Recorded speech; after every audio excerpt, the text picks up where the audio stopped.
High আসসালামু আলাইকুম, শারমিন কিচেনে আপনাদেরকে স্বাগতম। আজকে একটা নতুন রেসিপি করব। এর জন্য প্রথমে একটি কড়াইয়ে কিছু মরিচ দিয়ে ভালো করে সেটাকে সেদ্ধ করে নিব। সেদ্ধ করা হয়ে গেলে এর মধ্যে আমরা তেল দিয়ে ভালো করে গরম করে নিব। এরপর এর মধ্যে আমরা শুটকিগুলো দিয়ে ভালো করে ভেজে নিব।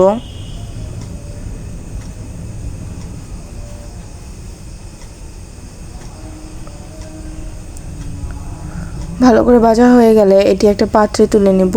এরপর পেঁয়াজ বাটা দিয়ে দিব।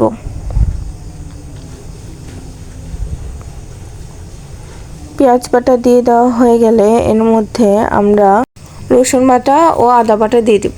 গ্রেট করে রাখা মরিচ দিয়ে দিব।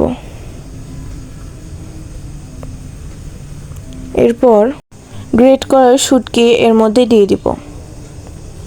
এরপর ভালো করে নাড়াচাড়া করে নিয়ে এর মধ্যে আমরা লবণ, ধনে গুঁড়া এবং হলুদ দিয়ে ভালো করে নাড়াচাড়া করে নেব।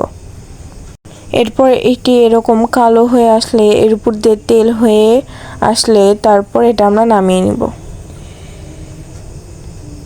এই তো হয়ে গেল মজাদার চাপা ভুনা।